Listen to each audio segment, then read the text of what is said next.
गुरु जी का खालसा वाहिगुरु जी की फतेह। इन्हां गुरमत समागमां दा की लाभ है, समागम कराने क्यों जरूरी हैं। कई बार साध संगत आपां नगरां शहरां दे अंदर बहुत लोग इस गल की चर्चा भी करते नहीं जे काम दे दिन हैं एवें समागम रख लिया और समागम का की लाभ है जी, लखां रुपया खर्च दिता लंगरां उत्ते होर कामां ते। साध संगत गुरमत समागम जरूरी हैं। कोई भी बनी हुई इमारत भावें गुरुद्वारा होवे, मंदिर होवे, मस्जिद होवे, जिन्नी देर उस मस्जिद के अंदर, उस इमारत के अंदर, उस गुरुद्वारे के अंदर शब्द की विचार नहीं, उन्नी देर साध संगत उस इमारत विचों तुसीं कुछ भी प्राप्त नहीं कर सकते। स्कूल की बिल्डिंग किन्नी भी सुंदर बनी होवे, जे पढ़ाउण वाले टीचर कमज़ोर होण, उत्थों का प्रबंध सही ना होवे, तां वड्डियां वड्डियां 4-4 मंजिलां दीयां बणियां होईयां बिल्डिंगां भी फेल हो जांदियां ने। उस स्कूल विचों कोई भी IAS IPS अफसर जां डॉक्टर इंजीनियर नहीं बनता। क्यों?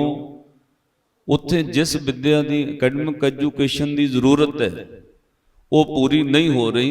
खाली बिल्डिंगां विच जाण नाल कोई इंजीनियर डॉक्टर नहीं बनेगा। और साध संगत इदां ही किसी हॉस्पिटल की बिल्डिंग भावें कितनी मर्जी सोहनी होवे, जे उहदे अंदर काबिल डॉक्टरां की बुद्धि ज्ञान इलाज नहीं तां पेशेंट तंदुरुस्त नहीं होएगा, वो हॉस्पिटल फेल हो जाते हैं। इस तरह साध संगत गुरुद्वारा, मंदिर, मस्जिद, इमारत जिन्नियां भी बनिया होण, भावें वो किन्नी भी महंगी इमारत होवे, जे उहदे अंदर शब्द का अभ्यास नहीं तां साध संगत उन्हां इमारतां विचों तुसीं सिख पैदा नहीं कर सकोगे। ये समागम इस वास्ते आ, उन्हां महान शहीदां नूं, इतिहास नूं, गुरु की बाणी ते शब्द नाल जुड़ना, तां जो साध संगत इतिहास विचों कौमी परवाने पैदा हुंदे ने। जिन्हां कौमां कोल इतिहास नहीं, वो कौमां दुनिया के नक्शे तो मिट जांदियां ने। सानू सतगुरु जी ने बड़ा सुंदर कंसैप्ट दिता है। सब तो पहला उचाई उत्ते शब्द की पूजा है। ध्यान नाल सुनियो, श्री गुरु ग्रंथ साहिब महाराज की बाणी शब्द गुरु है। सब तो पहला उचाई उत्ते एक नंबर ते सिख शब्द नूं सजदा करदा है, शब्द का अभ्यास करदा है, शब्द की पूजा करदा है, शब्द नूं मत्था टेकदा है। और 2 नंबर उत्ते साध संगत बड़ा सुंदर कंसैप्ट है। गुरु ग्रंथ साहिब महाराज के चरणों में 1.5, 2, 2.5 फुट नीवें तुसीं वेखोगे शस्त्र सजे हुंदे ने। ये गुरमत का कंसैप्ट है। पहला सिख शब्द के अभ्यास में जुड़दा है, फिर शस्त्रां की पूजा भी करदा है। जिन्हां कौमां कोल शब्द नहीं, जिहड़े लोग बिना शब्द के अभ्यास तो कल्ला शस्त्र का अभ्यास करते रहे, वो दुनिया में जालम सिद्ध होए। उन्हां दीयां तलवारां ने धरती उत्ते साध संगत जुल्म कीता। सिख नूं गुरु ने पहला शब्द दिता, फिर शस्त्र दिता। ये शब्द ते शस्त्र का सुमेल, ये संत ते सिपाही का सुमेल, ये भगती और शक्ति, सूरज वर्गी तपश, चंद्रमे वर्गी ठंडक, रवाब और नगारा जदों इक्को ही प्लेटफार्म ते इकट्ठे होए, उहदा नाम श्री गुरु गोबिंद सिंह महाराज ने रखा खालसा। जिहड़ा पंथ सतगुरु गुरु नानक साहब महाराज ने तोरिया सी, मारिया सिक्का जगत विच नानक निर्मल पंथ चलाया, उसे निर्मल पंथ नूं श्री गुरु गोबिंद सिंह महाराज ने खालसा पंथ बनाया। 239 साल के सफर विच सिख तो सतगुरु जी ने खालसे तक की सिरजना की। बड़ी वड्डी मर्यादा में तब्दीली हुई 1699 की विसाखी नूं। वो तब्दीली पता की साध संगत 1699 ईस्वी की विसाखी तक 10 गुरु साहबानां विच मर्यादा रही। जिहड़े सिख ने सिक्खी धारण करनी हुंदी सी, वो गुरु की चरण पौल लैके सिक्खी धारण करदा सी। 1699 ईस्वी की विसाखी नूं सतगुरु जी ने मर्यादा बदल दी। अज तो बाद जिसने सिक्खी विच दाखला लेना है, उन्होंने गुरु की चरण पौल की जरूरत नहीं। वो 5 प्यारियां द्वारा तैयार की हुई खंडे वट्टे की पौल छके, खंडे वट्टे की पौल उन्होंने सिक्खी में शामिल करेगी। इसे दिन पातशाह ने ऐलान करके बचन कहा कि प्रथम रहत ए ज्ञान खंडे की पहुल छकै, जिन्हें सिक्खी विच अपना दाखला लेना उन्होंने खंडे वाटे की पहुल छकनी पेगी। कहण तो भाव पहला सिख नूं शब्द का अभ्यास कराया, फिर शस्त्रां नाल जोड़े। ये समागम करने क्यों जरूरी ने? जिहड़ियां कौमां इतिहास भुल जांदियां ने, सहजे सहजे दुनिया के नक्शे तो मिट जांदियां ने, परत के वो कौमां दुनिया के अंदर अपना इतिहास रिपीट नहीं कर सकती। एक चीज तुसीं पढ़े लिखे बैठे हो, साध संगत कदे इस धरती उत्ते जन्नियां दा बड़ा बोलबाला रहा।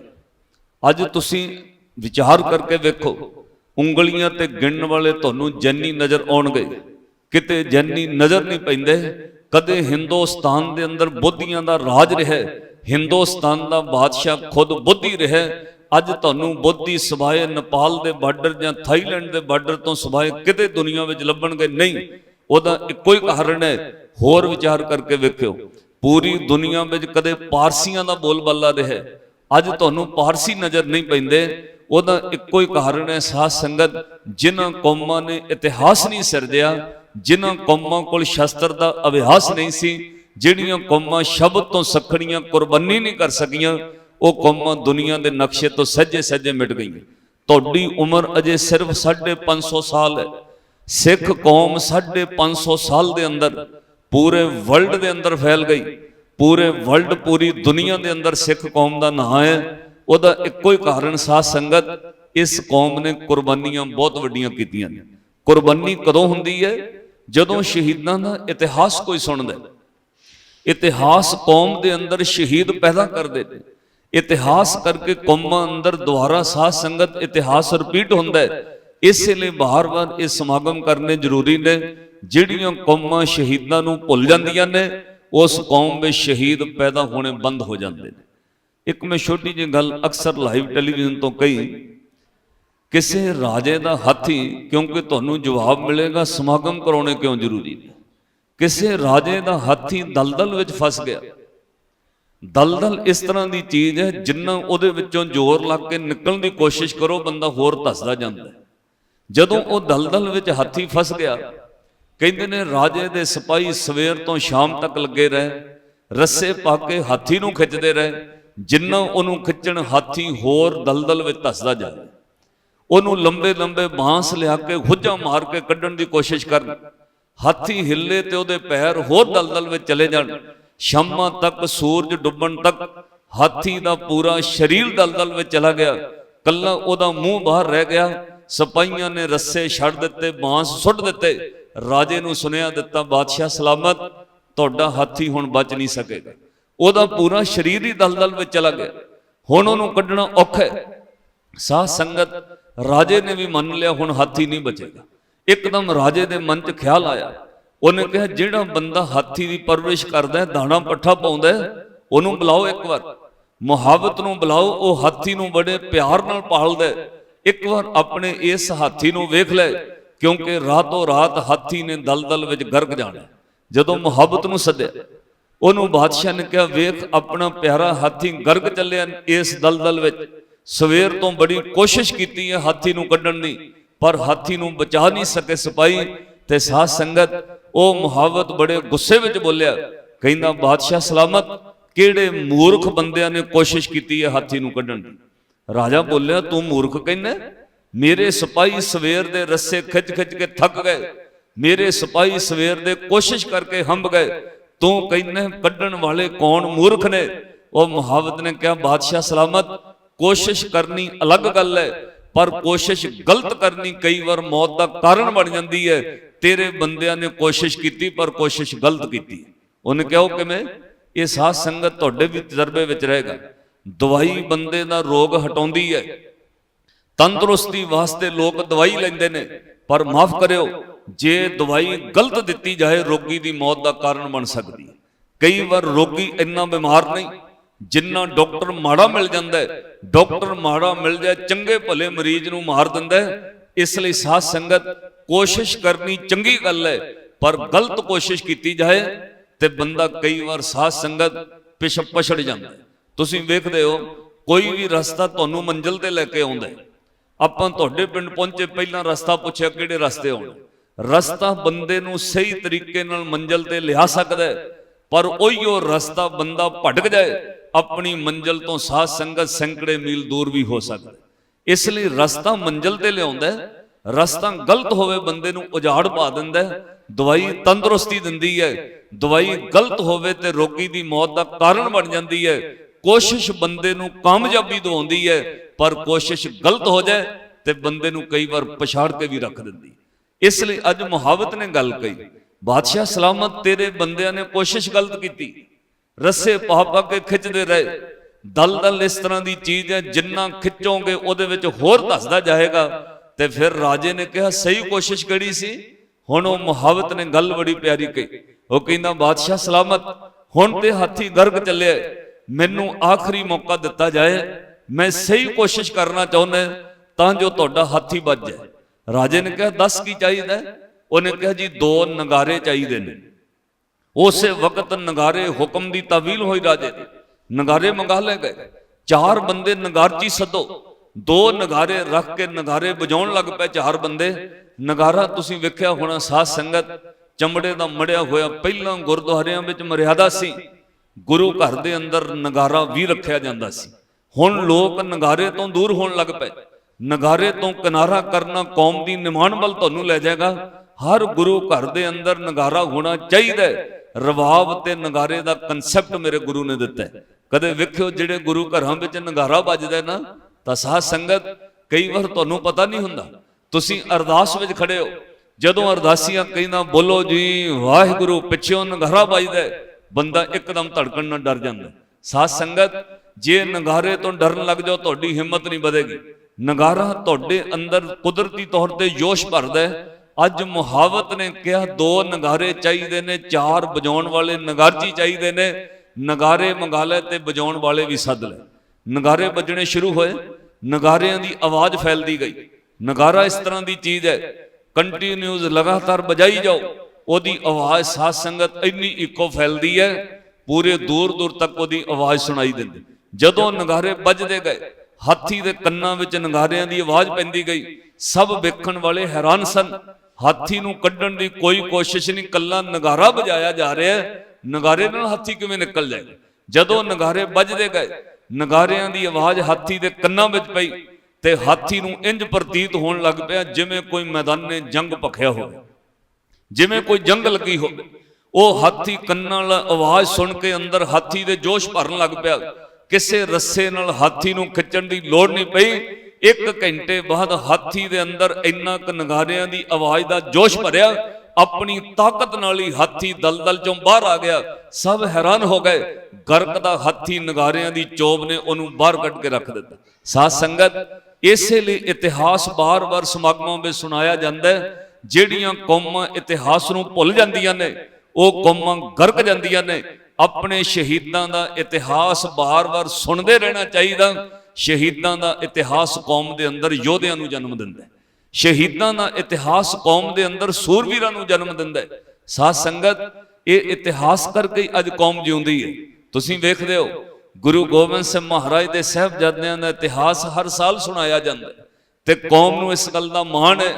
ਸਾਧ ਸੰਗਤ ਜੇ ਸ੍ਰੀ ਗੁਰੂ ਗੋਬਿੰਦ ਸਿੰਘ ਮਹਾਰਾਜ ਦੇ 14 ਸਾਲ 7 ਸਾਲ ਤੇ 9 ਸਾਲ ਦੇ ਸਾਹਿਬਜ਼ਾਦੇ ਸ਼ਹੀਦ ਹੋਏ ਨੇ, ਅੱਜ ਤੱਕ ਸੈਂਕੜੇ ਮਾਵਾਂ ਨੇ ਆਪਣੇ 14 ਸਾਲ ਦੇ ਪੁੱਤ ਪਾਲ ਕੇ ਕੌਮ ਦੇ ਲਿਖੇ ਲਾਏ।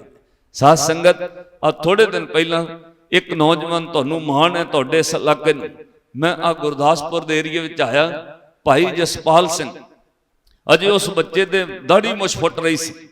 ਉਹ ਸਾਧ ਸੰਗਤ ਸ੍ਰੀ ਗੁਰੂ ਗ੍ਰੰਥ ਸਾਹਿਬ ਮਹਾਰਾਜ ਦੀ ਬੇਅਦਬੀ ਕਾਂਡ ਵਿੱਚ ਗੁਰਦਾਸਪੁਰ ਉਹਦੇ ਗੋਲੀ ਲੱਗੀ, ਉਹ ਸ਼ਹੀਦ ਹੋ ਗਏ। ਮੈਂ ਉਸ ਮਾਂ ਤੇ ਉਹਦੇ ਪਿਓ ਨੂੰ ਮਿਲ ਕੇ ਆਇਆ। ਉਸ ਦਿਨ ਸਾਧ ਸੰਗਤ ਮੈਂ ਉਹਨਾਂ ਦੀ ਸ਼ਹਾਦਤ ਤੇ ਉੱਥੇ ਹਾਜ਼ਰੀ ਵੀ ਭਰੀ। ਬੇਨਤੀ ਸਮਝਿਓ, ਜੇ ਉਹ ਮਾਂ ਤੇ ਪਿਓ ਅੱਜ ਆਪਣੇ ਇੰਨੀ ਛੋਟੀ ਉਮਰ ਦੇ ਪੁੱਤ ਨੂੰ ਸ਼ਹੀਦ ਕਰਾ ਕੇ ਜਿਉਂਦੇ ਬੈਠੇ ਨੇ, ਉਹਦਾ ਇੱਕੋ ਹੀ ਕਾਰਨ ਹੈ, ਪੁੱਤ ਪਾਲ ਕੇ ਸੱਜਣੋਂ ਤੋਰਨੇ ਬਹੁਤ ਔਖੇ ਨੇ, ਪਰ ਜੇ ਕੋਈ ਪੁੱਤ ਕੁਰਬਾਨ ਕਰਕੇ ਵੀ ਜਿਉਂਦਾ ਉਹਦਾ ਇੱਕ ਕਾਰਨ ਹੈ ਸ੍ਰੀ ਗੁਰੂ ਗੋਬਿੰਦ ਸਿੰਘ ਮਹਾਰਾਜ ਦਾ ਇਤਿਹਾਸ ਉਹਨਾਂ ਦੀ ਕੰਧ ਤੇ ਖੜਾ ਹੈ। ਇਤਿਹਾਸ ਸਾਨੂੰ ਜਿਉਣ ਦੀ ਤਾਕਤ ਦਿੰਦਾ ਹੈ, ਇਤਿਹਾਸ ਤੁਹਾਨੂੰ ਜਿਉਂਦੇ ਰੱਖਦਾ ਹੈ। ਇਸ ਲਈ ਸਮਾਗਮ ਕਰਾਉਣੇ ਜ਼ਰੂਰੀ ਨੇ। ਗੁਰਮਤਿ ਸਮਾਗਮਾਂ ਵਿੱਚੋਂ ਸ਼ਹੀਦਾਂ ਨੂੰ ਯਾਦ ਕਰੀਦਾ। ਸ਼ਹੀਦਾਂ ਦਾ ਇਤਿਹਾਸ ਕੌਮ ਵਿੱਚ ਯੋਧਿਆਂ ਨੂੰ ਜਨਮ ਦਿੰਦਾ। सतगुरु गुरु ग्रंथ साहिब महाराज कृपा करन असीं गुरु दे इतिहास नाल जुड़े रही।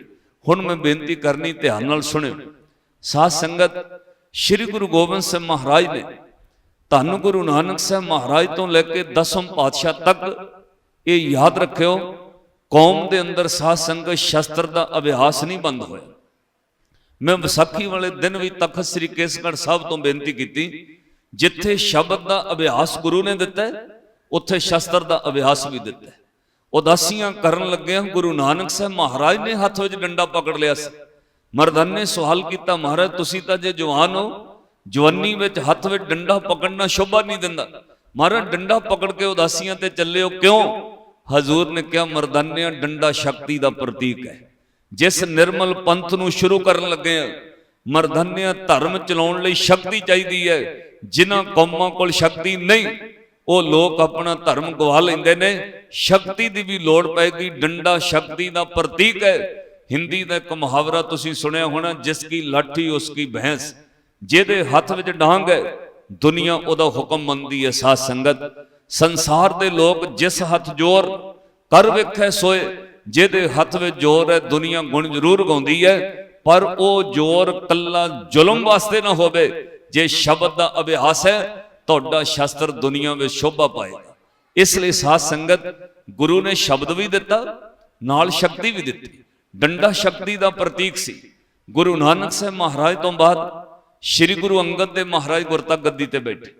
तुसीं खडूर साहब जाओ, उत्थे एक गुरुद्वारा बनिया, गुरुद्वारा मल अखाड़ा साहब। ਉਹਦਾ भाव पता की है? कोई कहे जी गुरुद्वारियां विच घोल कराउण दा की मतलब है? ताइयों कई महापुरुषां दीयां बरसियां उत्ते तुसीं गुरुद्वारे स्थान ते वेखोगे छिंज पवाई जांदी है। कई बंदे कहने छिंजां दा की काम है? हाँ, वो वक्री गल। असीं बरसियां नूं मेले बना लिया, असीं छिंजां दी दुरवरतों करन लग पए, असीं छिंज दे मेलिਆਂ ते भंग दे पकौड़े कड्ढण लग पए। ये बंदियां दी अपनी सोच गलत है। पर जिस साधु ने कदे मल अखाड़े जां छिंज पवाई होएगी, ਉਹਦਾ मकसद इक्को ही सी, कौम दे अंदर शब्द का अभ्यास भी चाहिए, पर शरीर करके तंदुरुस्ती भी चाहिए। जे शरीर करके कमजोर होवोगे ना तो भगती कर सकोगे, ना सेवा कर सकोगे, ना अपने कौम के हकों की राखी कर सकोगे। इसलिए गुरु अंगद देव महाराज ने गुरुद्वारा मल अखाड़ा बनाया। उत्थे हर रोज शाम नूं सिखां नूं घोल कराउणी, शरीर की कसरत कराउणी। धन गुरु अंगद साहब महाराज ने यह शुरू करा दिता। शरीर कसरत करेगा तंदुरुस्त होवोगे, अगे तुहाडे बच्चे तंदुरुस्त बहादुर पैदा होणगे, वो कौम ते अपने हकों की रखिया जरूर करनगे। पंजवें पातशाह ने घोड़सवारी करनी शुरू कर दी, पर वो कारण बनिया श्री गुरु अर्जन देव महाराज को शहादत देनी पई। अचानक धन गुरु अर्जन देव महाराज की शहादत तो बाद कौम के अंदर बड़ा वड्डा बदलाव आया। श्री गुरु हरगोबिंद साहब महाराज ने 2 किरपानां पहन लईआं। शस्त्र गुरु ने धारण किया और गुरु हरगोबिंद साहब महाराज ने हुक्म जारी किया सिखां लई, अज तक तुसीं अनाज की भेटा लैके आउंदे रहे हो, अज तक तुसीं गुरु नूं रुमाले दुशाले भेंट करते रहे हो। अज तो बाद गुरु का हुक्म है, जे किसी सिख ने गुरु की खुशी लेनी है, 6वें पातशाह ने कहा मैनू शस्त्र भेंट करो। सब हैरान हो गए, महाराज शस्त्र भी भेंट है? हजूर ने कहा हाँ, जेड़ा सिख शस्त्र लेके आएगा गुरु हरगोबिंद साहब महाराज की खुशी होएगी। साध संगत, गुरु दे कोल सिख शस्त्र भेंट करन लग पे, गुरु कोल सिख घोड़े भेंट करन लग पे। गुरु ने फौजां रख के शिकार खेडना शुरू किया, जंगी फौज का अभ्यास शुरू कर दिता। हुण रौला पै गया, 6वें पातशाह 5 पातशाहियां तक फौज नहीं रखी, तुसीं फौज रखन लग पे।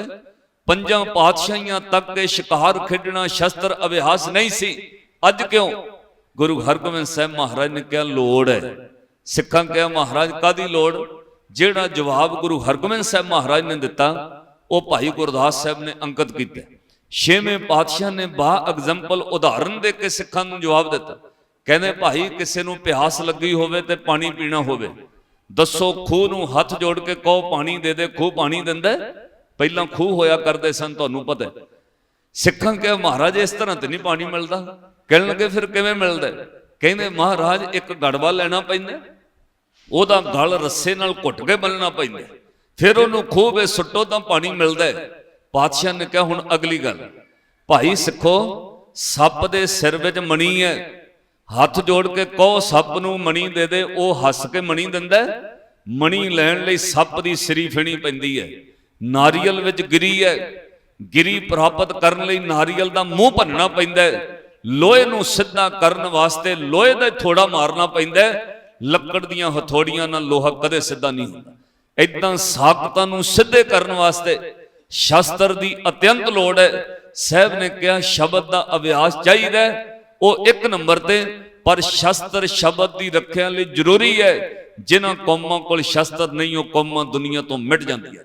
ਪਾਤਸ਼ਾਹ ਨੇ ਕਿਹਾ ਲੋਹਾ ਸਿੱਧਾ ਕਰਨ ਲਈ ਲੋਹੇ ਦਾ ਥੋੜਾ ਮਾਰਨਾ ਪੈਂਦਾ ਹੈ, ਸਾਖਤ ਸਿੱਧਾ ਕਰਨ ਵਾਸਤੇ ਸ਼ਸਤਰ ਚੱਕਣਾ ਪੈਂਦਾ।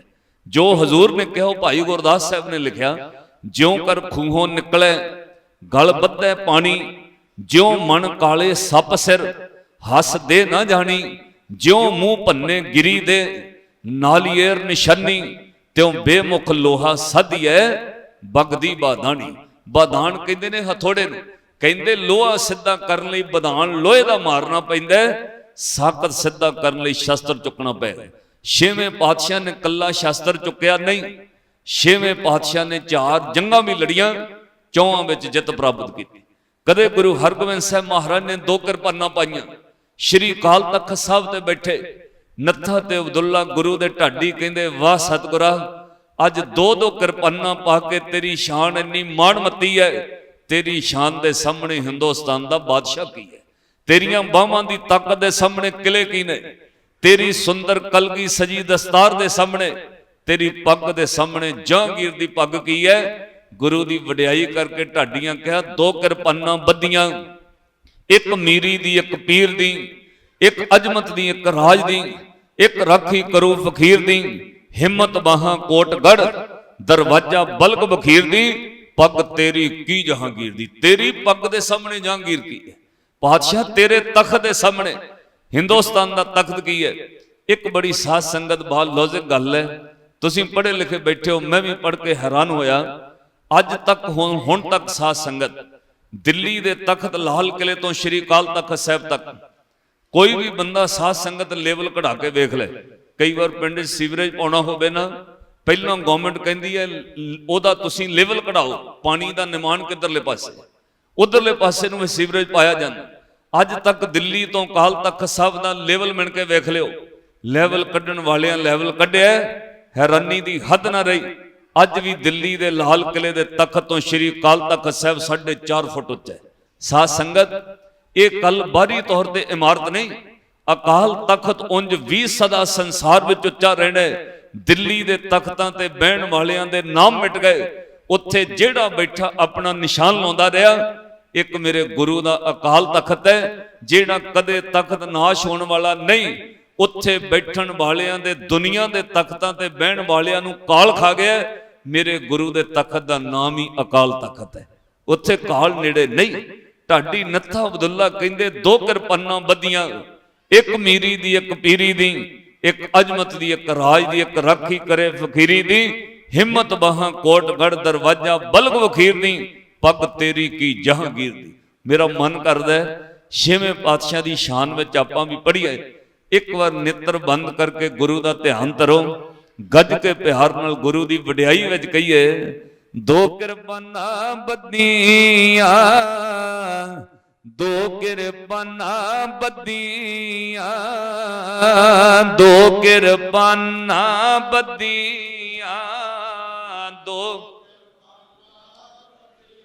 ਗੱਜ ਕੇ, ਇੱਕ ਮੀਰੀ ਦੀ, ਇੱਕ ਪੀਰੀ ਦੀ, ਇੱਕ ਮੀਰੀ ਦੀ, ਇੱਕ ਪੀਰੀ ਦੀ, ਇੱਕ ਮੀਰੀ ਦੀ, ਇੱਕ ਪੀਰੀ ਦੀ, ਇੱਕ ਮੀਰੀ ਦੀ, ਇੱਕ ਪੀਰੀ ਦੀ, ਇੱਕ ਮੀਰੀ ਦੀ, ਇੱਕ ਪੀਰੀ ਦੀ, ਇੱਕ ਮੀਰੀ ਦੀ, ਇੱਕ ਪੀਰੀ ਦੀ, ਇੱਕ 2 ਕਿਰਪਾਨਾਂ ਬੱਧੀਆਂ, 2 ਕਿਰਪਾਨਾਂ ਬੱਧੀਆਂ, 2 ਕਿਰਪਾਨਾਂ ਬੱਧੀਆਂ, 2 ਕਿਰ ਇੱਕ ਅਦਲ ਦੀ ਇੱਕ ਰਾਜ ਦੀ, ਇੱਕ ਅਜ਼ਮਤ ਦੀ ਇੱਕ ਰਾਜ ਦੀ, ਇੱਕ ਅਜ਼ਮਤ ਦੀ ਇੱਕ ਰਾਜ ਦੀ, ਇੱਕ ਅਜ਼ਮਤ ਦੀ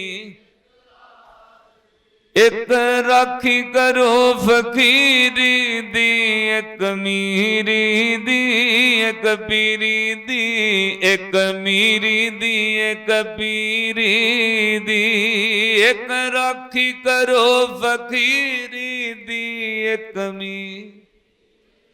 ਪੀਰੀ ਦੀ ਇੱਕ ਮੀਰੀ।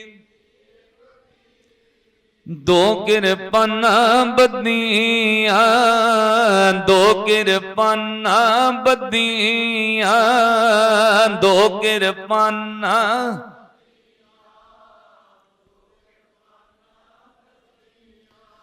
ਧੰਨ ਸ੍ਰੀ ਗੁਰੂ ਹਰਗੋਬਿੰਦ ਜੀ, ਧੰਨ ਸ੍ਰੀ ਗੁਰੂ ਹਰਗੋਬਿੰਦ ਜੀ, ਧੰਨ ਸ੍ਰੀ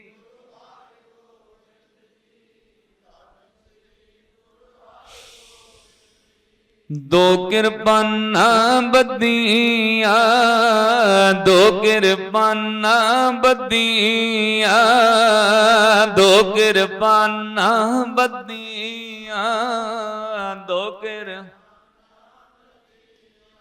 ਇੱਕ ਮੀਰੀ ਦੀ ਇੱਕ ਪੀਰੀ ਦੀ, ਇੱਕ ਮੀਰੀ ਦੀ ਇੱਕ ਪੀਰੀ ਦੀ, ਇੱਕ ਮੀਰੀ ਦੀ ਇੱਕ ਪੀਰੀ ਦੀ, ਇੱਕ ਆਖੋ ਸਤਨਾਮ ਸ੍ਰੀ। ਛੇਵੇਂ ਪਾਤਸ਼ਾਹ ਤੋਂ ਬਾਅਦ ਸੱਤਵੇਂ ਪਾਤਸ਼ਾਹ ਨੇ 2200 ਘੋੜਸਵਾਰ ਰੱਖੇ, ਕੋਈ ਜੰਗ ਨਹੀਂ ਕੀਤੀ। ਅੱਠਵੇਂ ਪਾਤਸ਼ਾਹ ਵੇਲੇ ਸ਼ਸਤਰਧਾਰੀ ਸਿੱਖ ਰਹੇ, ਕੋਈ ਜੰਗ ਨਹੀਂ। ਨੌਵੇਂ ਪਾਤਸ਼ਾਹ ਧੰਨ ਗੁਰੂ ਤੇਗ ਬਹਾਦਰ ਮਹਾਰਾਜ, ਜਿਨ੍ਹਾਂ ਦੀ ਕੌਮ ਨੇ ਇਹ ਸਾਲ 1 ਮਈ ਤੋਂ ਸ਼ਤਾਬਦੀ ਮਨਾਉਣੀ ਹੈ, ਸਾਧ ਸੰਗਤ ਸ੍ਰੀ ਗੁਰੂ ਤੇਗ ਬਹਾਦਰ ਮਹਾਰਾਜ ਨੇ ਸ਼ਸਤਰਧਾਰੀ ਸਿੱਖ ਰੱਖੇ, ਘੋੜ ਸਵਾਰ ਰੱਖੇ, ਪਰ ਕੋਈ ਜੰਗ ਨਹੀਂ ਕੀਤੀ। ਧੰਨ ਗੁਰੂ ਤੇਗ ਬਹਾਦਰ ਮਹਾਰਾਜ 1675 ਈਸਵੀ ਨੂੰ ਸ਼ਹਾਦਤ ਦਾ ਜਾਮ ਪੀ ਗਏ। ਉਸ ਤੋਂ ਬਾਅਦ ਸ੍ਰੀ ਗੁਰੂ ਗੋਬਿੰਦ ਸਿੰਘ ਮਹਾਰਾਜ ਤਖਤ ਤੇ ਬੈਠੇ। 1675 ਈਸਵੀ ਤੋਂ ਲੈ ਕੇ ਇਤਿਹਾਸ ਦੇ ਅੰਦਰ ਸਾਧ ਸੰਗਤ ਦਸਮ ਪਿਤਾ ਨੇ ਸ਼ਸਤਰਧਾਰੀ ਸਿੱਖ ਵੀ ਰੱਖੇ, ਸ਼ਸਤਰ ਦਾ ਅਭਿਆਸ ਵੀ ਕਰਾਇਆ, ਘੋੜ ਸਵਾਰ ਸਿੱਖ ਰੱਖੇ, ਜੰਗੀ ਵਿਦਿਆ ਦਾ ਅਭਿਆਸ ਦਿੰਦੇ ਰਹੇ। ਔਰ 1675 ਤੋਂ ਬਾਅਦ ਪੂਰੇ 11 ਸਾਲਾਂ ਬਾਅਦ 1686 ਵਿੱਚ ਕੌਮ ਵਿੱਚ ਦੁਬਾਰਾ ਜੰਗ ਹੋਈ ਔਰ ਸ੍ਰੀ ਗੁਰੂ ਗੋਬਿੰਦ ਸਿੰਘ ਮਹਾਰਾਜ ਨੇ 1686 ਵਿੱਚ ਭੰਗਾਣੀ ਦੀ ਜੰਗ ਜਿੱਤੀ। ਬੇਨਤੀ ਸਮਝਿਓ, ਛੇਵੇਂ ਪਾਤਸ਼ਾਹ ਦੀ ਚੌਥੀ ਜੰਗ ਤੋਂ ਬਾਅਦ 10ਵੇਂ ਪਾਤਸ਼ਾਹ ਨੇ 1686 ਵਿੱਚ ਜੰਗ ਲੜੀ। ਇਹ ਜਿਹੜਾ ਵਿਚਲਾ ਵਕਵਾ ਹੈ ਅੱਧੀ ਸਦੀ 52 ਸਾਲਾਂ ਦਾ ਵਕਵਾ ਹੈ।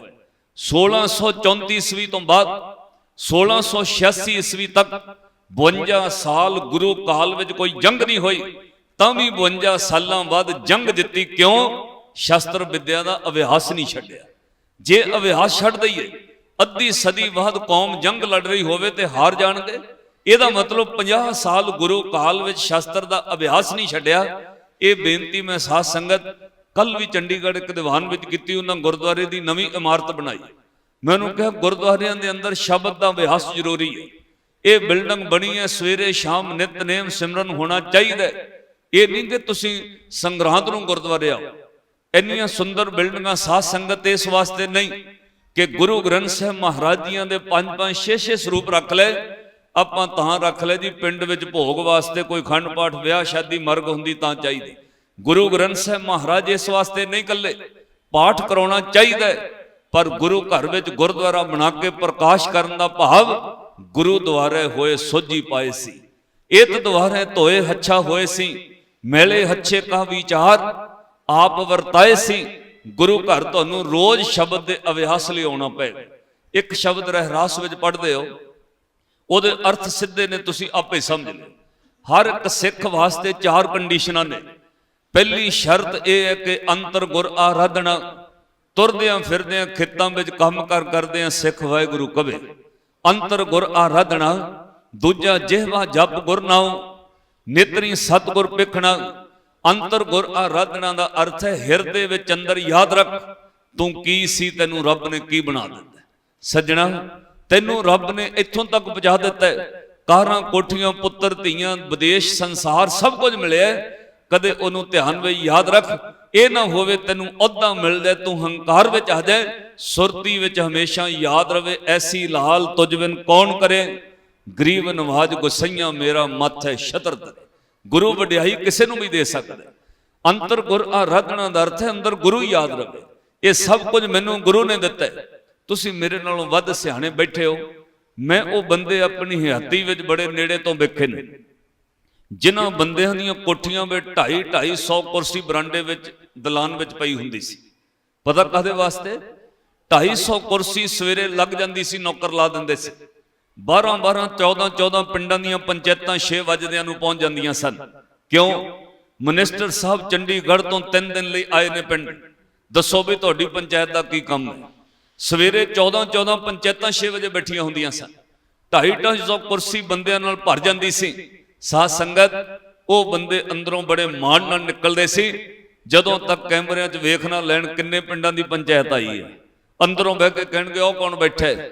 ਸਾਧ ਸੰਗਤ, ਮਾਣ ਤੇ ਹੰਕਾਰ ਵਿੱਚ ਠੀਕ ਹੈ ਦੁਨੀਆ ਉਹਨਾਂ ਦੇ ਦਰ ਤੇ ਕੰਮਾਂ ਲਈ ਜਾਂਦੀ ਸੀ, ਪਰ ਉਸ ਤੋਂ ਬਾਅਦ ਇਹ ਵੀ ਹਾਲਾਤ ਮੈਂ ਵੇਖੇ ਨੇ ਜਿੱਦਣ ਉਹ ਬੰਦੇ ਪਦ ਅਹੁਦੇ ਪਦਵੀਆਂ ਤੋਂ ਲੈ ਗਏ, 250-250 ਕੁਰਸੀ ਖਾਲੀ ਪਈ ਰਹੀ, ਮਿੱਟੀ ਜੰਮ ਗਈ, ਇੱਕ ਬੰਦਾ ਵੀ ਕੰਮ ਵਾਸਤੇ ਕੋਠੀ ਨਹੀਂ ਆਇਆ। ਦੁਨੀਆ ਦੇ ਅੰਦਰ ਪਦਵੀਆਂ ਤੇ ਅਹੁਦਿਆਂ ਕਰਕੇ ਮਾਣ ਹੈ, ਪਰ ਸਿੱਖੋ ਜਿਹੜਾ ਗੁਰੂ ਦੇ ਦਰ ਤੇ ਨਿਮਾਣਾ ਹੋ ਕੇ ਰਹਿੰਦਾ ਉਹਦੇ ਕੋਲ ਅਹੁਦਾ ਨਾ ਵੀ ਰਵੇ, ਦੁਨੀਆ ਤਾਂ ਵੀ ਸਤਿਕਾਰ ਕਰਦੀ ਰਹਿੰਦੀ ਹੈ। ਉਹਦੇ ਕੋਲ ਸੰਸਾਰੀ ਤੌਰ ਤੇ ਪਦਵੀ ਵੀ ਨਾ ਰਵੇ, ਦੁਨੀਆ ਤਾਂ ਵੀ ਅਦਬ ਤੇ ਸਤਿਕਾਰ ਕਰਦੀ ਹੈ। ਜਿਹਦੇ ਕੋਲ ਸ਼ਬਦ ਦਾ ਅਭਿਆਸ ਹੈ ਉਹ ਲੋਕ ਵਿੱਚ ਵੀ ਸੁਹੇਲਾ ਤੇ ਪਰਲੋਕ ਵਿੱਚ ਵੀ ਸੁਹੇਲਾ। ਤਾਈਓ ਸਾਹਿਬ ਨੇ ਕਿਹਾ ਸ਼ਬਦ ਤੈਨੂੰ ਸ਼ੋਭਾ ਦਵਾਉਂਦਾ। ਮਹਾਰਾਜ ਮਾਇਆ ਦੀ ਸ਼ੋਭਾ, ਹਜ਼ੂਰ ਕਹਿੰਦੇ ਸੀ ਜੁਗ ਮੈਂ ਸ਼ੋਭਾ ਨਾਮ ਕੀ, ਬਿਨ ਨਾਵੇ ਸ਼ੋਭ ਨਾ ਹੋਏ। ਇਹ ਮਾਇਆ ਕੀ ਸ਼ੋਭਾ 4 ਦਿਹਾੜੇ ਜਾਂਦੀ ਬਿਲਮ ਨਾ ਹੋਏ। ਸ਼ਬਦ ਦੀ ਸ਼ੋਭਾ ਸਦਾ ਰਹੇਗੀ। ਸੋ ਸ਼ਬਦ ਦਾ ਅਭਿਆਸ, ਮੈਂ ਉੱਥੇ ਵੀ ਬੇਨਤੀ ਕੀਤੀ ਗੁਰਦੁਆਰੇ ਸ਼ਬਦ ਦੇ ਅਭਿਆਸ ਵਾਸਤੇ ਔਰ ਕੱਲੇ ਸ਼ਬਦ ਵਾਸਤੇ ਨਹੀਂ, ਗੁਰਦੁਆਰਿਆਂ ਦੇ ਅੰਦਰ ਡਿਸਪੈਂਸਰੀ ਵੀ ਹੋਣੀ ਚਾਹੀਦੀ ਹੈ, ਪਰ ਕੱਲੇ ਰੋਗੀਆਂ ਵਾਸਤੇ ਹਸਪਤਾਲ ਹੀ ਨਹੀਂ। ਸਾਧ ਸੰਗਤ, ਸਰੀਰ ਰੋਗੀ ਨਾ ਹੋਣ ਉਹਦੇ ਵਾਸਤੇ ਗੁਰਦੁਆਰਿਆਂ ਦੇ ਅੰਦਰ ਸਰੀਰਕ ਕਸਰਤ ਵਾਸਤੇ ਜਿਮ ਵੀ ਹੋਣੇ ਚਾਹੀਦੇ ਨੇ। ਇਹ ਪ੍ਰਬੰਧ ਵੀ ਸਾਡੀ ਕੌਮ ਨੂੰ ਸੋਚਣਾ ਪਏ। ਸਾਧ ਸੰਗਤ, ਤੁਸੀਂ ਪੜ੍ਹੇ ਲਿਖੇ ਬੈਠੇ, ਹੁਣ ਰੁਝਾਨ ਪਿੰਡਾਂ 'ਚ ਵੀ ਨੌਜਵਾਨਾਂ ਦਾ ਬਣ ਗਿਆ। ਨੌਜਵਾਨ ਜਿਮ ਜੁਆਇਨ ਕਰਦੇ ਨੇ। ਜਿਹੜਾ ਕੋਈ ਜਿਮ ਜੁਆਇਨ ਕਰ ਲੈਂਦਾ ਉਹਨੂੰ ਆਪਣੇ ਸਰੀਰ ਨਾਲ ਪਿਆਰ ਹੋਣ ਲੱਗ ਪੈਂਦਾ। ਜਿਹੜੇ ਬੰਦੇ ਨੂੰ ਆਪਣੇ ਸਰੀਰ ਨਾਲ ਪਿਆਰ ਹੈ, ਸਾਧ ਸੰਗਤ, ਤੋਂ ਨਸ਼ਿਆਂ ਵਿੱਚ ਕਦੇ ਨਹੀਂ ਰੁਲੇਗਾ। ਸਰੀਰਕ ਕਸਰਤ, ਜਦੋਂ ਕੋਈ ਬਾਹਰੀ ਤੌਰ ਤੇ ਸਰੀਰ ਨੂੰ ਤੰਦਰੁਸਤ ਰੱਖਣ ਲੱਗ ਜਾਏ, ਜਿਮ ਜਾਣ ਵਾਲਿਆਂ ਨੂੰ ਆਪਣੇ ਸਰੀਰ ਨਾਲ ਪਿਆਰ ਹੈ, ਉਹ ਦਿਨ ਵਿੱਚ 20-20 ਵਾਰ ਤਾਂ ਆਪਣੇ ਡੋਲੇ ਵੇਖਦੇ ਨੇ ਕਿੰਨੇ ਕਮਾਣਗੇ, ਤੇ ਸਾਧ ਸੰਗਤ ਉਹ ਨਸ਼ਿਆਂ 'ਚ ਕਿਵੇਂ ਗਵਾਉਣਗੇ। ਸੋ ਗੁਰਦੁਆਰਿਆਂ ਦੇ ਨਾਲ ਸੰਬੰਧਿਤ ਜਿਮ ਵੀ ਹੋਣੇ ਚਾਹੀਦੇ ਨੇ ਜਿੱਥੇ ਨੌਜਵਾਨੀ ਆਪਣੇ ਸਰੀਰ ਦੀ ਸੰਭਾਲ ਕਰੇ। ਖੈਰ, 10ਵੇਂ ਪਾਤਸ਼ਾਹ ਤੱਕ 50 ਵਰੇ ਜੰਗ ਨਹੀਂ ਹੋਈ ਕੌਮ ਵਿੱਚ। 52 ਸਾਲਾਂ ਬਾਅਦ 1686 ਵਿੱਚ ਜੰਗ ਹੋਈ। 1686 ਵਿੱਚ ਗੁਰੂ ਗੋਬਿੰਦ ਸਿੰਘ ਮਹਾਰਾਜ ਨੇ, ਸਾਧ ਸੰਗਤ, 52 ਸਾਲਾਂ ਬਾਅਦ ਭੰਗਾਣੀ ਦੀ ਜੰਗ ਜਿੱਤੀ। ਇਹਦੇ ਵਿੱਚ ਇੱਕ ਗੱਲ ਬੜੀ ਕਮਾਲ ਦੀ, ਥੋੜੇ ਦਿਨ ਪਹਿਲਾਂ ਇਹ ਗੱਲ ਮੈਂ ਦਰਬਾਰ ਸਾਹਿਬ ਤੋਂ ਵੀ ਕਹੀ। ਸਾਧ ਸੰਗਤ, ਸ਼੍ਰੀ ਗੁਰੂ ਗੋਬਿੰਦ ਸਿੰਘ ਮਹਾਰਾਜ ਦੀ 52 ਸਾਲਾਂ ਬਾਅਦ ਗੁਰੂ ਕਾਲ ਵਿੱਚ ਜੰਗ ਹੋਈ ਔਰ 52 ਸਾਲਾਂ ਬਾਅਦ ਪਹਿਲੀ ਜੰਗ ਭੰਗਾਣੀ ਦੇ ਜੰਗ ਵਿੱਚ ਗੁਰੂ ਗੋਬਿੰਦ ਸਿੰਘ ਮਹਾਰਾਜ ਨਾਲ ਧੋਖਾ ਹੋ ਗਿਆ। 500 ਬੰਦਾ ਜਿਹੜਾ ਜੰਗੀ ਫੌਜੀ ਰੱਖਿਆ ਸੀ ਨਾਲ, ਉਹ 500 ਦਾ 500 ਪਠਾਨ ਗੁਰੂ ਨੂੰ ਧੋਖਾ ਦੇ ਕੇ ਭੱਜ ਗਿਆ। ਕੱਲੇ ਭੱਜੇ ਨਹੀਂ, ਭੱਜ ਕੇ ਦੂਜੇ ਪਾਸੇ ਪਹਾੜੀਆਂ ਨਾਲ ਰਲ ਗਏ। ਸਾਧ ਸੰਗਤ, ਇੱਥੇ ਹੀ ਬਸ ਨਹੀਂ, 500 ਜਿਹੜੇ ਉਦਾਸੀ ਸਾਧ ਰੱਖੇ ਸੀ ਕੋਲ, ਭਗਵਾਂ ਬਾਣਾ ਪਾਉਣਾ, ਰੱਜ ਕੇ ਭੋਜਨ ਪ੍ਰਸ਼ਾਦਾ ਖੀਰਾਂ ਛਕਣੀਆਂ, ਪਰ ਜਿੱਦਣ ਵਕਤ ਪਿਆ ਗੁਰੂ ਨੂੰ ਲੋੜ ਪਈ, ਉਦਣ ਭੰਗਾਣੀ ਦੇ ਯੁੱਧ ਵਿੱਚ ਪੌਂਟਾ ਸਾਹਿਬ ਤੋਂ 499 ਸਾਧ ਭੱਜ ਗਏ। ਸਿੱਖਾਂ ਅੱਗੇ ਮਹਾਰਾਜ ਨੂੰ ਸੁਨੇਹਾ ਦਿੱਤਾ, ਮਹਾਰਾਜ ਜੰਗ ਕਿਵੇਂ ਲੜਾਂਗੇ? ਹਜ਼ੂਰ ਬੋਲੇ ਕਿਉਂ? ਕਹਿੰਦੇ ਮਹਾਰਾਜ 999 ਬੰਦੇ ਭੱਜ ਗਏ ਨੇ, ਜਿਨ੍ਹਾਂ ਵਿੱਚੋਂ 500 ਬੰਦਾ ਪਠਾਨ ਤਾਂ ਦੂਜੇ ਪਾਸੇ ਰਲ ਗਿਆ। ਸ਼੍ਰੀ ਗੁਰੂ ਗੋਬਿੰਦ ਸਿੰਘ ਮਹਾਰਾਜ ਮੁਸਕਰਾ ਕੇ ਬੋਲੇ, ਸਿੱਖੋ, ਜਿਨ੍ਹਾਂ ਕੋਲ ਸ਼ਬਦ ਤੇ ਸ਼ਸਤਰ ਦਾ ਅਭਿਆਸ ਹੁੰਦਾ ਉਹ ਬੰਦੇ ਦੁਨੀਆ ਵਿੱਚ ਹਾਰਦੇ ਨਹੀਂ। ਸ਼ਬਦ ਤੁਹਾਨੂੰ ਲੋਕ ਪਰਲੋਕ ਵਿੱਚ ਜਿੱਤ ਦਿਵਾਉਂਦਾ। ਜਿਹਦੇ ਕੋਲ ਸ਼ਸਤਰ ਹੋਵੇ ਤੇ ਸ਼ਬਦ ਹੋਵੇ ਉਹ ਕੌਮ ਕਦੇ ਨਹੀਂ ਹਾਰਦੀ। ਅੱਜ ਵੀ ਸਾਧ ਸੰਗਤ ਤੁਸੀਂ ਦਿੱਲੀ ਦੀ ਧਰਤੀ ਤੋਂ ਪਿਛਲੇ 3 ਮਹੀਨਿਆਂ ਤੋਂ ਬੈਠੇ ਹੋ, ਤੁਹਾਨੂੰ ਇਸ ਗੱਲ ਦਾ ਮਾਣ ਹੋਣਾ ਚਾਹੀਦਾ। ਇੱਕ ਪਿੰਡ ਦੇ 50 ਬੰਦੇ ਹਾਈਵੇ ਤੇ ਧਰਨੇ ਤੇ ਬਿਠਾ ਦਿਓ, ਇੱਕੋ ਪਿੰਡ ਦੇ, 10 ਦਿਨਾਂ ਬਾਅਦ ਰਿਜ਼ਲਟ ਵੇਖ ਲਿਓ। 50 ਬੰਦੇ ਇੱਕੋ ਪਿੰਡ ਦੇ ਹੋਣ, ਆਪਣਾ ਭਾਈਚਾਰਾ, ਸ਼ਰੀਕਾਂ, ਬਰਾਦਰੀ, ਆਪਣੇ ਸਕੇ ਸੰਬੰਧੀ, ਆਪਣਾ ਪਿੰਡ, ਤੇ 10 ਦਿਨਾਂ ਬਾਅਦ ਵੇਖਿਓ 50 ਵਿੱਚੋਂ 25-30 ਬੰਦੇ ਰੁੱਸ ਕੇ ਆ ਜਾਣਗੇ, ਉਹਨੂੰ ਬੜਾ ਚੌਧਰੀ ਬਣਾਇਆ, ਉਹਨੂੰ ਬੜਾ ਚੌਧਰੀ ਬਣਾਇਆ। ਅਸੀਂ ਫੁੱਟ ਜਾਂਦੇ ਆ, ਪਰ ਕਈ ਸਟੇਟਾਂ ਦੇ ਕਿਸਾਨ ਬੈਠੇ ਨੇ, ਇੰਨੀਆਂ ਜਥੇਬੰਦੀਆਂ, ਅੱਜ ਤੱਕ ਫੁੱਟ ਨਹੀਂ ਪਈ। ਉਹਦਾ ਕਾਰਨ ਪਤਾ ਕੀ ਹੈ? ਗੁਰੂ ਦੀ ਕਿਰਪਾ ਵਰਤ ਰਹੀ ਹੈ। ਉੱਥੇ ਸ਼ਬਦ ਦਾ ਅਭਿਆਸ ਹੈ। ਮੈਂ ਰਹਿ ਕੇ ਵੇਖਿਆ, ਤੁਸੀਂ ਵੀ ਗਏ ਹੋਵੋਗੇ। ਸਵੇਰੇ 5 ਬਾਣੀਆਂ ਦਾ ਨਿਤਨੇਮ ਹੁੰਦਾ ਹੈ, ਆਸਾਂ ਦੀ ਵਾਰ ਦਾ ਪਾਠ ਹੁੰਦਾ ਹੈ, ਸ਼ਾਮੀ 4 ਵਜੇ ਹੁਣ ਸੁਖਮਣੀ ਹੁੰਦਾ ਹੈ, ਸ਼ਾਮਾਂ ਨੂੰ ਰਹਿਰਾਸ ਦਾ ਪਾਠ ਹੁੰਦਾ ਹੈ, ਸਵੇਰੇ ਸ਼ਾਮ ਅਰਦਾਸ ਹੁੰਦੀ ਹੈ। ਪੰਜਾਬ ਦੇ ਹਰ ਗੁਰੂ ਘਰ ਵਿੱਚ ਅਰਦਾਸ ਹੁੰਦੀ ਹੈ। ਇਹ ਅਰਦਾਸ ਸ਼ਬਦ ਤੇ ਗੁਰੂ ਦੀ ਕਿਰਪਾ ਸਦਕਾ ਅੱਜ ਤੱਕ ਇਕੱਠ ਚੱਲ ਰਿਹਾ ਹੈ। ਗੁਰੂ ਨੇ ਨਜ਼ਰ ਕੀਤੀ, 10ਮ ਪਾਤਸ਼ਾਹ ਦੀ ਨਜ਼ਰ ਹੋਏਗੀ, ਤੁਹਾਡੀ ਝੋਲੀ ਵਿੱਚ ਜਿੱਤ ਜ਼ਰੂਰ ਪਏਗੀ। ਉਹ ਵੱਖਰੀ ਗੱਲ ਹੈ। ਹਕੂਮਤਾਂ ਨੂੰ ਭਰਮ ਹੈ, ਤੇ ਭਰਮ ਪਾਉਣ ਵਾਲੇ ਕੋਈ ਓਪਰੇ ਨਹੀਂ। ਆਪਣੇ ਹੁੰਦੇ ਨੇ ਜਿਹੜੇ ਦੂਜੇ ਦਰਵਾਜ਼ੇ ਜਾ ਕੇ ਕਹਿੰਦੇ ਨੇ ਕੋਈ ਗੱਲ ਨਹੀਂ, ਮੰਨਿਓ ਨਾ, ਇਹਨਾਂ ਆਪੇ ਭੱਜ ਭੁੱਜ ਜਾਣਾ। ਪਰ ਸਾਧ ਸੰਗਤ ਤੇ ਕੌਮ ਭੱਜਣ ਵਾਲੀ ਨਹੀਂ। ਇਹ ਕੌਮ ਕਦੇ ਨਹੀਂ ਭੱਜ ਸਕਦੀ। ਅੰਗਰੇਜ਼ੀ ਸ਼ਾਸਨ ਨੇ ਇੰਨਾ ਵੱਡਾ ਜ਼ੁਲਮ ਕੀਤਾ, ਇਹ ਕੌਮ ਤਾਂ ਉਦੋਂ ਨਹੀਂ ਭੱਜੀ ਜਦੋਂ ਜੈਤੋਂ ਦੇ ਮੋਰਚੇ ਵਿੱਚ 15-15 ਸਿੱਖ ਜਾਂਦੇ ਨੇ ਤੇ ਸ਼ਹੀਦ ਹੋ ਜਾਂਦੇ ਨੇ। ਅਗਲੇ ਦਿਨ 15 ਦਾ ਜਥਾ ਹੋਰ ਜਾਂਦਾ, ਉਹ ਮੁੜਦੇ ਨਹੀਂ, ਸ਼ਹੀਦ ਹੋ ਗਏ, ਕਾਲੇ ਪਾਣੀ ਭੇਜ ਦਿੱਤੇ। ਅਗਲੇ ਦਿਨ ਹੋਰ ਜਥਾ ਚਲਿਆ ਜਾਂਦਾ। ਅੱਕ ਕੇ ਇੱਕ ਦਿਨ ਅੰਗਰੇਜ਼ੀ ਹਕੂਮਤ ਨੇ ਕਿਹਾ ਸਿੱਖ ਮੁੱਕਣੇ ਨਹੀਂ, ਇਹ ਸਾਨੂੰ ਮੋਰਚੇ ਦੀਆਂ ਚਾਬੀਆਂ ਦੇਣੀਆਂ ਪੈਣਗੀਆਂ। ਜੈਤੋਂ ਦੇ ਮੋਰਚੇ ਵਿੱਚ ਖਾਲਸੇ ਦੀ ਜਿੱਤ ਹੁੰਦੀ, ਇਹਨਾਂ ਮੋਰਚਿਆਂ ਵਿੱਚ ਤੁਹਾਡੀ ਜਿੱਤ ਹੋਏਗੀ। ਪਰ ਇੱਕੋ ਹੀ ਸ਼ਰਤ ਹੈ, ਇੱਕ ਗੁਰੂ ਦੇ ਸ਼ਬਦ ਤੇ ਭਰੋਸਾ ਰੱਖ ਕੇ ਗੁਰੂ ਨਾਲ ਜੁੜੇ ਰਹੋ। ਜਿਹੜੀ ਕੌਮ ਨੂੰ ਗੁਰੂ ਤੇ ਭਰੋਸਾ ਹੈ, ਉਹਨੂੰ ਗੁਰੂ ਕਦੇ ਨਹੀਂ ਹਾਰਨ ਦੇਗਾ। ਬੰਦਿਆਂ ਦੀ ਆਸ ਟੁੱਟ ਜਾਂਦੀ ਹੈ, ਰੱਬ ਤੇ ਰੱਖੀ ਹੋਈ ਆਸ ਰੱਖਣ ਵਾਲੇ ਬੰਦੇ ਨੂੰ ਕਦੇ ਆਸ ਟੁੱਟਣ ਦਾ ਡਰ ਨਹੀਂ ਹੁੰਦਾ, ਕਿਉਂਕਿ ਆਸ ਰੱਬ ਤੇ ਰੱਖੋਗੇ ਤੇ ਕਦੇ ਨਹੀਂ ਟੁੱਟੇਗੀ। ਭਰੋਸਾ ਗੁਰੂ ਤੇ ਰੱਖੋਗੇ, ਇਹ ਕੌਮ ਸਦਾ ਜਿੱਤ ਪ੍ਰਾਪਤ ਕਰੇਗੀ। ਸਾਧ ਸੰਗਤ, ਸ੍ਰੀ ਗੁਰੂ ਗੋਬਿੰਦ ਸਿੰਘ ਮਹਾਰਾਜ ਤਾਂ ਵੀ ਭੰਗਾਣੀ ਦਾ ਯੁੱਧ ਜਿੱਤ ਗਏ। 999 ਬੰਦੇ ਭੱਜਣ ਤੋਂ ਬਾਅਦ ਵੀ ਜੰਗ ਜਿੱਤੀ। ਜਦੋਂ ਜੰਗ ਜਿੱਤੀ, ਹਜ਼ੂਰ ਨੂੰ ਖਬਰ ਮਿਲੀ, ਸੱਚੇ ਪਾਤਸ਼ਾਹ ਇੱਕ ਖੁਸ਼ੀ ਦੀ ਖਬਰ ਹੈ। ਪਾਤਸ਼ਾਹ ਬੋਲੇ ਕੀ? ਕਹਿੰਦੇ ਮਹਾਰਾਜ ਕੱਲਾ ਭੰਗਾਣੀ ਦਾ ਯੁੱਧ ਹੀ ਨਹੀਂ ਜਿੱਤਿਆ, ਪਾਤਸ਼ਾਹ ਤੁਹਾਡੇ ਘਰੋਂ ਖਬਰ ਆਈ ਹੈ, ਤੁਹਾਡੇ ਸਾਹਿਬਜ਼ਾਦੇ ਨੇ ਜਨਮ ਲਿਆ ਤੁਹਾਡੇ ਘਰ। ਮਹਾਰਾਜ ਨਾਮ ਰੱਖੋ। ਸ੍ਰੀ ਗੁਰੂ ਗੋਬਿੰਦ ਸਿੰਘ ਮਹਾਰਾਜ ਨੇ ਖੁਸ਼ੀ ਵਿੱਚ ਆ ਕੇ ਕਿਹਾ, ਅੱਜ ਕੌਮ ਨੇ ਅੱਧੀ ਸਦੀ ਤੋਂ ਬਾਅਦ ਜੰਗ ਜਿੱਤੀ ਹੈ। ਧੰਨ ਸ੍ਰੀ ਗੁਰੂ ਗੋਬਿੰਦ ਸਿੰਘ ਮਹਾਰਾਜ ਨੇ ਬਚਨ ਕਹੇ, ਕਹਿੰਦੇ ਸਾਡੇ ਸਾਹਿਬਜ਼ਾਦੇ ਦਾ ਨਾਮ ਰੱਖ ਦਿਓ, ਸਾਹਿਬਜ਼ਾਦਾ ਅਜੀਤ ਸਿੰਘ। ਸਾਧ ਸੰਗਤ, ਮੈਂ ਕੱਲ ਪਰਸੋਂ ਵੀ ਕੇਸਗੜ੍ਹ ਸਾਹਿਬ ਤੋਂ ਬੇਨਤੀ ਕਹੀ, 1699 ਈਸਵੀ ਦੀ ਵਿਸਾਖੀ ਤੋਂ ਪਹਿਲਾਂ ਅਗਲਾ ਇਤਿਹਾਸ ਤੁਹਾਨੂੰ ਕੁਵਿਸ਼ਤ ਸਿੰਘ ਆਗੇ ਨੂੰ ਸੁਣਾਉਣਗੇ। ਬੜਾ ਪੰਥ ਦਾ ਸਤਿਕਾਰਤ ਜਥਾ ਹੈ। ਸਾਧ ਸੰਗਤ, 1699 ਈਸਵੀ ਦੀ ਵਿਸਾਖੀ ਤੋਂ ਪਹਿਲਾਂ ਗੁਰੂ ਗੋਬਿੰਦ ਸਿੰਘ ਮਹਾਰਾਜ ਦੇ ਘਰ 4 ਸਾਹਿਬਜ਼ਾਦਿਆਂ ਦਾ ਜਨਮ ਹੋਇਆ। 4 ਸਾਹਿਬਜ਼ਾਦਿਆਂ ਦਾ ਨਾਮ ਸਿੰਘ ਰੱਖਿਆ ਗਿਆ। ਇੱਕ ਵੀ ਸਾਹਿਬਜ਼ਾਦੇ ਦਾ ਨਾਮ ਅਜੀਤ ਰਾਏ, ਰਾਮ ਜੁਝਾਰ ਰਾਏ ਨਹੀਂ, ਸਭ ਦੇ ਨਾਮ ਨਾਲ ਸਿੰਘ ਲਾਇਆ। ਕਿਉਂ? ਜਿਹੜੀ ਸਾਨੂੰ ਗੱਲ ਕਹਿਣੀ ਸੀ ਗੁਰੂ ਨੇ, ਉਹ ਪੁੱਤਰੋ ਅੱਜ ਤੋਂ ਬਾਅਦ ਤੁਹਾਡੇ ਘਰ ਪੁੱਤਰ ਧੀਆਂ ਜਨਮ ਲੈਣ। ਧੀ ਦਾ ਜਨਮ ਹੋਵੇ ਤੇ ਕੌਰ ਰੱਖਿਓ, ਪੁੱਤ ਦਾ ਜਨਮ ਹੋਵੇ ਤੇ ਸਿੰਘ ਰੱਖਿਓ। ਅੱਧਾ ਨਾਮ ਗੁਰੂ ਨੇ ਪਹਿਲਾਂ ਹੀ ਸਾਨੂੰ ਦੇ ਦਿੱਤਾ। ਸਾਧ ਸੰਗਤ, ਪਾਤਸ਼ਾਹ ਨੇ ਪਹਿਲਾਂ ਆਪਣੇ ਪੁੱਤਰਾਂ ਦਾ ਨਾਮ ਰੱਖਿਆ। ਇਸ ਲਈ ਮੈਂ ਇੱਕ ਬੇਨਤੀ ਹੋਰ ਅੱਜ ਦੇ ਦਿਹਾੜੇ ਤੇ ਕਰਾਂਗਾ, ਆਪਣੇ ਬੱਚਿਆਂ ਦੇ ਨਾਮ ਪੂਰੇ ਰੱਖੋ। ਐਸੇ ਨਾਮ ਹੋਣ ਤੁਹਾਡੇ ਬੱਚਿਆਂ ਦੇ ਨਾਮ ਸੁਣ ਕੇ ਅੰਦਰ ਅਤਿਅੰਤ ਖੇੜਾ ਆ ਜਾਏ, ਤੁਹਾਨੂੰ ਗੁਰੂ ਦੀ ਵੀ ਖੁਸ਼ੀ ਮਿਲੇ। ਜਦੋਂ ਨਾਮ ਰੱਖੋਗੇ ਨਾ, ਬੱਚੀ ਦਾ ਨਾਮ ਕੀ ਹੈ ਜੀ? ਮਹਿਤਾਬ ਕੌਰ। ਨਾਮ ਸੁਣੋਗੇ ਪੁੱਤਰ ਦਾ ਨਾਮ ਕੀ ਹੈ ਜੀ? ਇਹਦਾ ਜ਼ਬਰ ਤੋੜ ਸਿੰਘ, ਇਹਦਾ ਨਾਮ ਫਤਿਹ ਸਿੰਘ, ਇਹਦਾ ਨਾਮ ਜੰਗ ਬਹਾਦਰ ਸਿੰਘ। ਨਾਮ ਐਸੇ ਹੋਣੇ ਚਾਹੀਦੇ ਨੇ। ਪਰ ਸਾਧ ਸੰਗਤ, ਮੈਨੂੰ ਮਾਫ ਕਰਿਓ, ਅਸੀਂ ਗੁਰੂ ਦਾ ਨਾਮ ਛੱਡ ਦਿੱਤਾ, ਆਪਣੇ ਆਪਾਂ ਪਿੰਟੂ ਸ਼ਿੰਟੂ ਮਿੰਟੂ ਰੱਖਣ ਲੱਗ ਪਏ, ਤਾਈਓ ਸਭ ਕੁਝ ਹੋ ਰਿਹਾ। ਫਿਰ ਕਹਿੰਦੇ ਜੀ ਉਧਰ ਨਸ਼ਿਆਂ ਤੇ ਲੱਗ ਗਏ। ਅੱਧਾ ਕੰਮ ਤਾਂ ਗੁਰੂ ਦਾ ਪਹਿਲਾਂ ਮੰਨ ਕੇ ਤੁਰੀਏ। ਜੇ ਆਪਾਂ ਗੁਰੂ ਦੀ ਕਿਰਪਾ ਦੇ ਹੱਥ ਦੀ ਛਾਂ ਵਿੱਚ ਰਵਾਂਗੇ, ਜ਼ਿੰਮੇਵਾਰੀ ਗੁਰੂ ਦੀ ਹੋ ਜਾਂਦੀ ਹੈ। ਮੈਂ ਬਹੁਤਾ ਵਿਸਥਾਰ ਨਾਲ ਇਤਿਹਾਸ ਨਹੀਂ ਕਹਿ ਸਕਾਂਗਾ, ਵਕਤ ਹੋ ਚੱਲੇ, ਧਿਆਨ ਨਾਲ ਸੁਣਿਓ। 10वें पातशाह नदी के कंढे कंढे तुरे जाते हैं आनंदपुर साहब। चलद्या हजूर ने अपने सिखां नूं सवाल किया। एक बट्टा चुक के साहब ने बहिंदे पानी नदी में सुट दिता। सवाल करके कहा, सिखो दसो बई आ बट्टा पानी च क्यों डुब गया?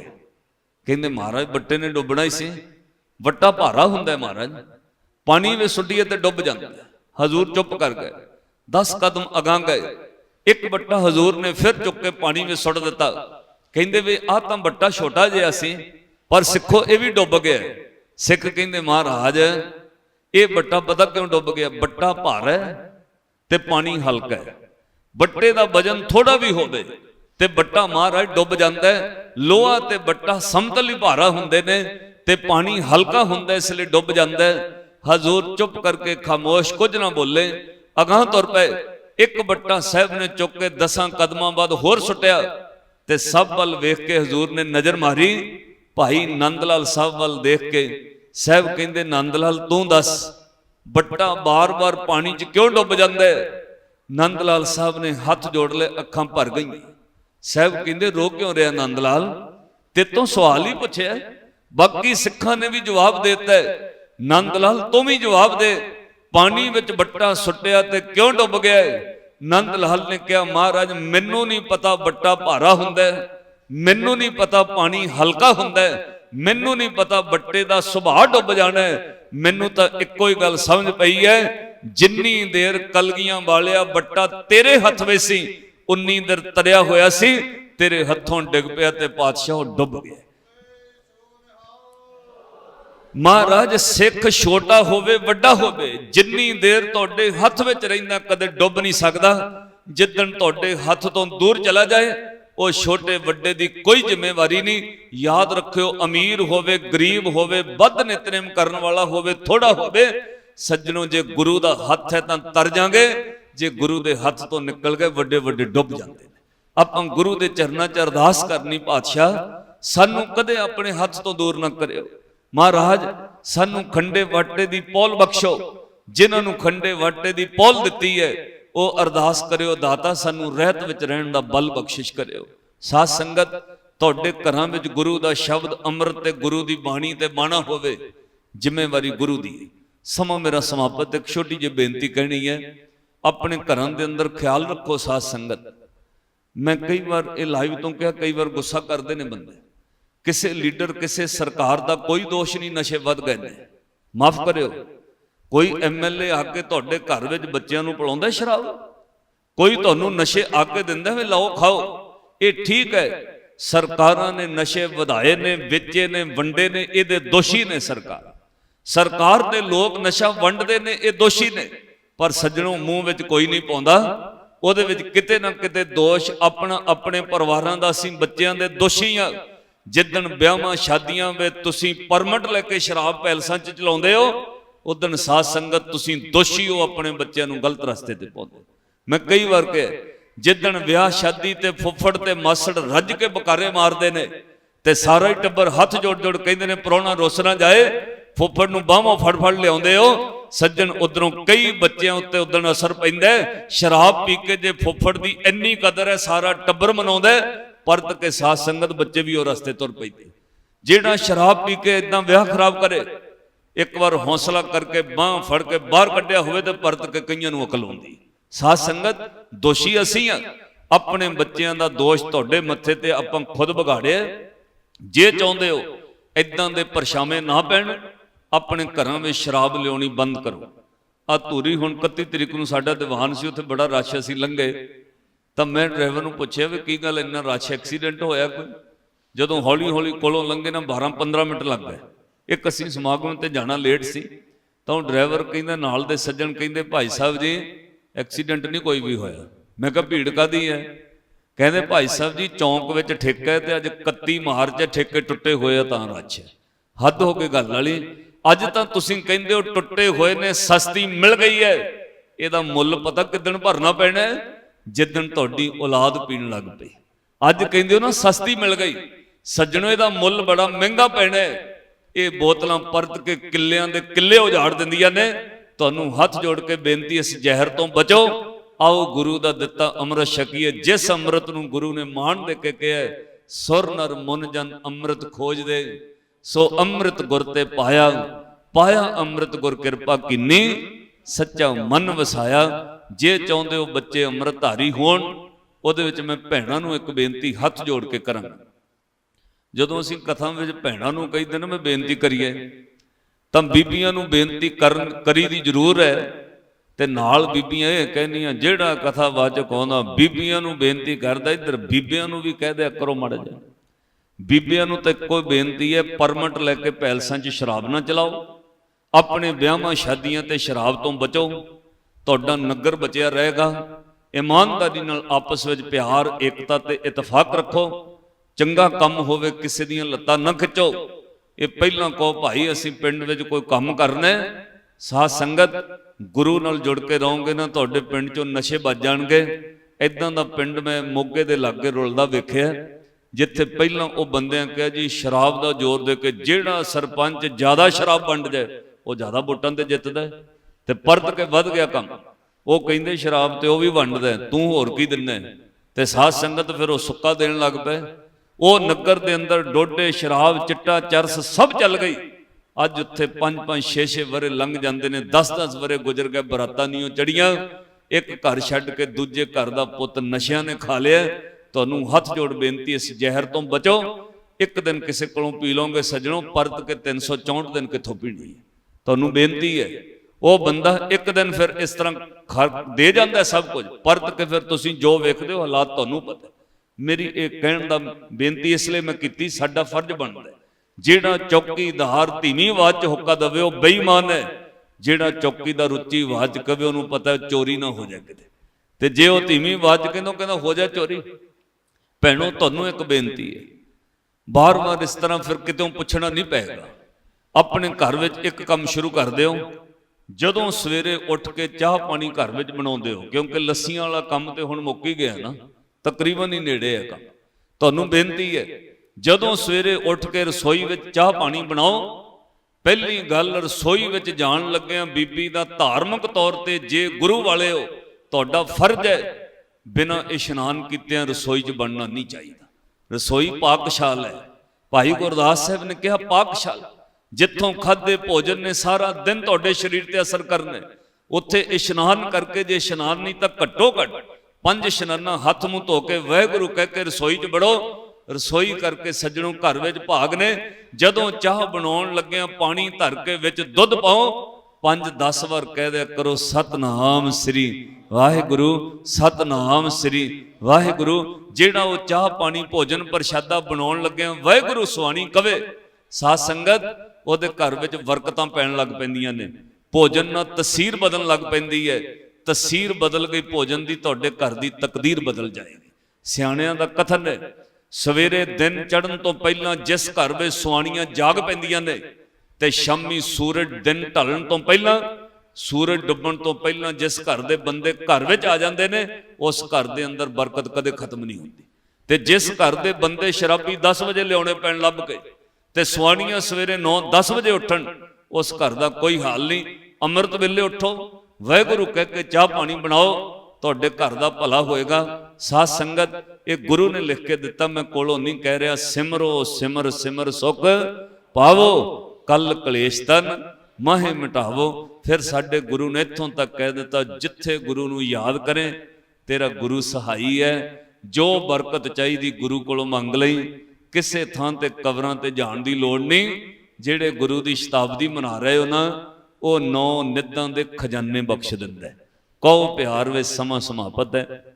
ਇੱਕ ਵਾਰ ਗੱਜ ਕੇ ਪਿਆਰ ਨਾਲ ਕਹਿ ਦਿਓ, ਤੇਗ ਬਹਾਦਰ ਸਿਮਰਿਐ, ਤੇਗ ਬਹਾਦਰ ਸਿਮਰਿਐ, ਤੇਗ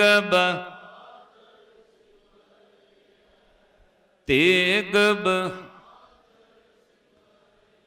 ਘਰ 9 ਨਿਦ ਆਵੇ ਤਾਏ, ਤੇਗ ਬਹਾਦਰ ਸਿਮਰਿਐ, ਤੇਗ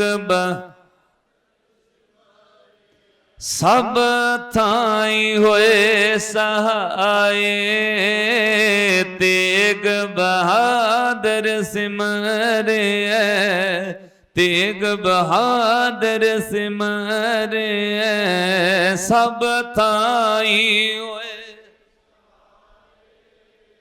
तेग बहादुर सिमरे तेग सिमरे